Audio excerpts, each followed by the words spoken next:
देखिए एक दिन पहले तो जब आपको मेरा वीडियो जाएगा ना, थोड़ी इस बार लेट हो गई है। मैं लेट से ये ब्लॉग शेयर कर रही हूँ क्योंकि मेरी ननद भी आई थी और आपको पता ही जब घर में गेस्ट आते हैं ना तो काम काफ़ी हो जाता है। तो संक्रांति के लिए ही आई थी, उनके यहाँ इस बार संक्रांति नहीं मनी है। तो हमारे बिहारी में ना बहुत सारी चीज़ें बनती है, तो मैंने लाई जो मैं बनाई थी वो आपको शेयर नहीं कर पाई क्योंकि किसी ने वीडियो शूट ही नहीं किया। और मैं ना यहाँ पे ट्राइपॉड लाना ही भूल गई है, दार्जिलिंग में ही छूट गया है। तो ये संक्रांति की मेरी तैयारी अब शुरू हो गई है। तो hello everyone, welcome back to my channel. और आप सभी कैसे हैं? उम्मीद है अच्छे होंगे, स्वस्थ होंगे, खुश होंगे। और आप सभी को फिर से मेरे तरफ से belated for a happy Sankranti. तो ये संक्रांति का जो मैं ब्लॉग मैंने बनाया था ना, वो मैं अभी शेयर कर रही हूँ आपसे। तो आप सभी को अगर अच्छा लगे ना मेरा ब्लॉग तो प्लीज़ लाइक शेयर ज़रूर कर दीजिएगा। और जो मेरे चैनल से नए जुड़े हैं तो सब्सक्राइब करना ना भूलें। तो आप मेरा ब्लॉग लास्ट तक ज़रूर देखें क्योंकि जब तक आप पूरी लास्ट तक नहीं देखेंगे ना, मेरा व्यू भी आगे नहीं जा रहा, क्योंकि मैं नोटिस कर रही हूँ व्यू बहुत ही कम जा रहा है। तो प्लीज़ सपोर्ट कीजिए मेरे चैनल को, मेरे ब्लॉग को देखिए और मुझे बताइए मेरे कमेंट सेक्शन में कि आप सभी को कैसा लगा, क्योंकि कमेंट के थ्रू ही मुझे पता चलेगा कि कितने लोग देखते हैं और मेरे ब्लॉग को कितने लोग पसंद करते हैं। तो ये काम में अपनी लग गई हूँ क्योंकि हमारे यहाँ ना कुमड़े की सब्ज़ी बनती है, यानी पंपकिन की वो सब्ज़ी। तो मैं गुड़ डाल के नहीं बनाती हूँ, जब भी मैं बनाती हूँ वो थोड़ा चटकदार मसालेदार, क्योंकि मीठी मीठी चीज़ें हो जाती है ना।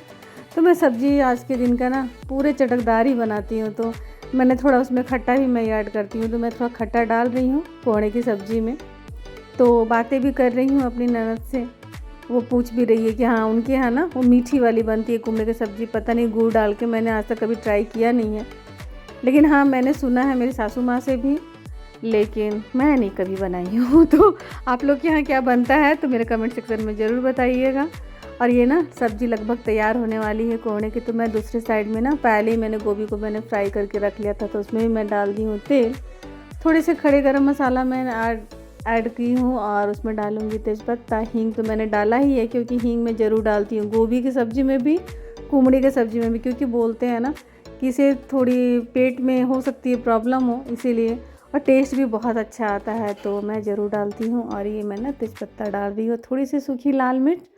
उसके बाद से हम आगे का प्रोसेस करेंगे। तो मसाला भुनना बाकी है। आलू मैंने उबाल के कट नहीं किया है अभी, उसे भी कट करना है। जब तक ये प्याज भुनेगा ना तब तक मैं आलू भी कट कर लूँगी और आपसे बातें भी हमारी होती रहेगी। तो आप लोगों के यहाँ संक्रांति में क्या क्या होता है? मेरे यहाँ तो यही होता है और हम सुबह को ना यही बनाते हैं और फिर छूने का भी कार्यक्रम होता है। तो मैं बच्चों को पानी बार बार बोल बोल के न आज नहा, जल्दी से नहा लो एक एक करके। तो फिर हमारे यहाँ नहाने के बाद ना वो तिल और अन्न छू के ना वो पंडित को दान में दिए जाते हैं।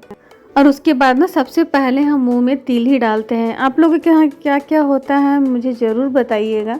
लेकिन हमारे यहाँ ना मेरे ससुराल में यही होता है, इवन मेरे मायके में भी यही सिस्टम होता है, वहाँ कुछ अलग नहीं है। तो ये गोभी देखिए मैंने फ्राई करके मैं रख ली थी। तो मैं बता रही थी कहाँ पे कि हाँ हमारे यहाँ ना तिल ही छूते हैं और फिर बोले नहीं कि अनाज, चूड़ा, लाई ये सारा कुछ छू के और तब पंडित को दूसरे दिन दे दिया जाता है। तो हमारे यहाँ एक पंडित भी आएंगे, उन्हें इनवाइट किया गया है क्योंकि कहते हैं ना कि आज के दिन किसी पंडित को बुला के घर में खिलाया जाता है। तो वो थोड़े गरीब हैं। तो मेरे ससुर के शुरू से ही ये रही है ना कि जो पैसे वाले हैं उनको तो सभी कोई देते हैं, लेकिन जो गरीब है उनको कोई नहीं पूछता है। तो इसलिए उन्हें ही हम लोग बुलाते हैं और सारी जो छुए वाली जो चीज़ होती है ना, जो दान वाली, वो सब भी उन्हीं को हम लोग दे देते हैं। तो इस तरह से हमारा ये सुबह का प्रोग्राम शुरू रहता है। और मैं जल्दी जल्दी ना इधर मुझे सब्ज़ी बनानी है क्योंकि दोपहर को हमारे यहाँ ना चूड़ा दही हम खाते हैं।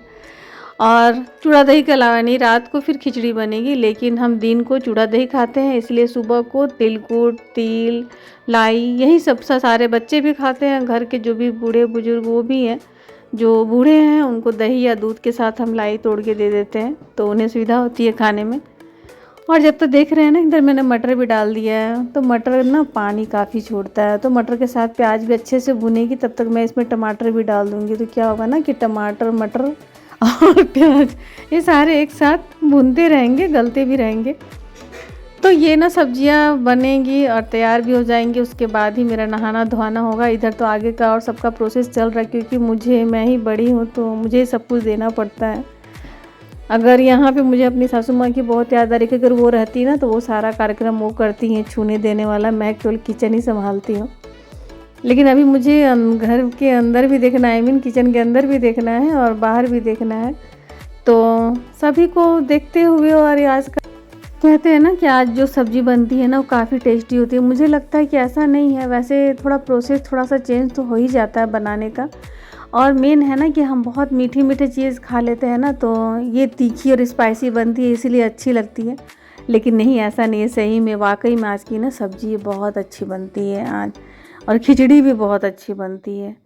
तो ये ना मैं सारे मसाले मैंने पीस के रखा था, अदरक लहसुन और प्याज। उसी में मैं ना खड़गपुर का मसाला मैंने बताया था ना कि यहाँ पे एक मसाला मिलती है जो स्पेशल मसाला है, उसको डालने से ना सब्जियों में टेस्ट बहुत ही अच्छा आ जाता है।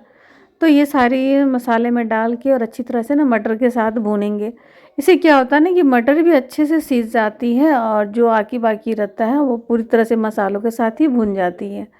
तो उसका टेस्ट तभी जाके अच्छा आता है, नहीं तो आलू गोभी और मटर की सब्ज़ी अगर तरीके से ना बने ना तो उतनी मज़ेदार नहीं होती है। लेकिन आपको देख रहे हैं ना, मसाले देख के ही लग रही है कि सब्ज़ी बहुत मज़ेदार होगी, और वाक़ई में मेरी सब्ज़ी बहुत ही मज़ेदार हुई थी। और ये देखिए हमारा ये थाल तैयार हो गया है जो कि हमें दान में देना है। तो आलू गोभी मटर की सब्ज़ी, कोमड़े की सब्ज़ी और दही भी है उधर साइड, और इधर तिल, जो भी जितने सारी चीज़ें जो होती है ना हमारे यहाँ वो सारी चीज़ें हैं। और ये दही भी मैं ला के रख दी हूँ क्योंकि ये सारी चीज़ें ना अब जाएंगे पंडित जी को। तो ये सारी मैंने तिलकुट उलकुट जो ना मैंने घर में ही बनाई थी, पंडित जी को देने के बाद ही हमारा खाना हमारा शुरू होता है। तो सब हम एक साथ ही ना बैठते हैं छत पे, और सबको मैं एक साथ पहले खिला देती हूँ, उसके बाद से फिर हम जितनी औरतें हैं ना, तो लास्ट में हम औरतें ही खाती क्योंकि खिलाने वाला कोई चाहिए।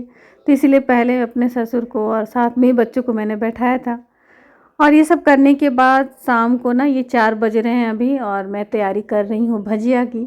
तो ये जो देख रहे हैं ना स्प्रिंग ऑनियन, इसे हम लोग सगा प्याज बोलते हैं। तो इसकी ना आज पकौड़ी बनती है और ये बहुत ही टेस्टी है। ऐसे तो बहुत तरह की पकौड़ी आज बहुत लोग बनाते हैं, भचका भी जो हमारे यहाँ बनती है आलू की, बैगन की, लेकिन सबने कहा ना कि नहीं भाभी आज यही बनाइए।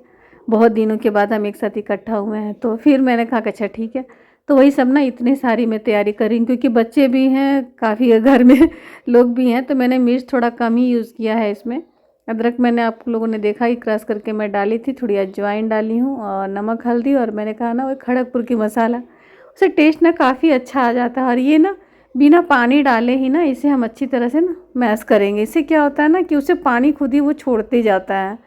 तो अगर आप पानी डाल देना तो वो फिर लबलब अजीब सा हो जाता है ना, तो वो क्या कुड़कुड़ा नहीं हो पाता है। और मैं इसमें कुछ भी, जैसे तो बहुत लोग चावल के आटे भी ऐड करते हैं लेकिन मैं नहीं करती हूँ। मैं उसी तरह से वो अच्छी तरह से मसल के सान सान के ही ना वो तैयार कर लेती हूँ।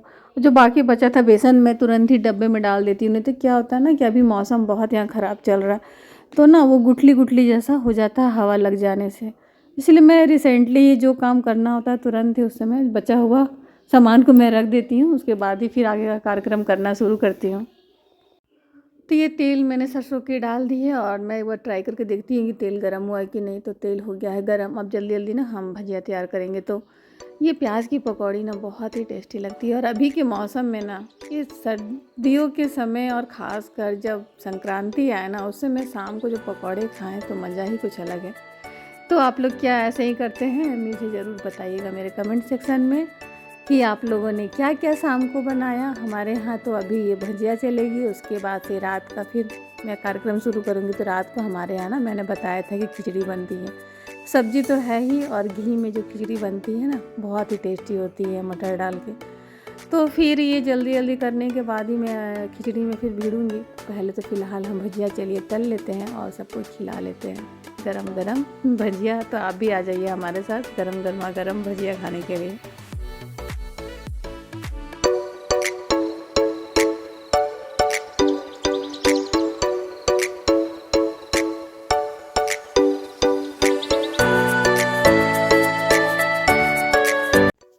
और ये ना शाम की खिचड़ी की पार्टी हमारी शुरू हो गई है। तो मैंने बच्चों और उसके चाचा को ही पहले बैठा दिया, पिताजी खा चुके हैं अपने टेबल पे, और ठंड काफ़ी है यहाँ पे।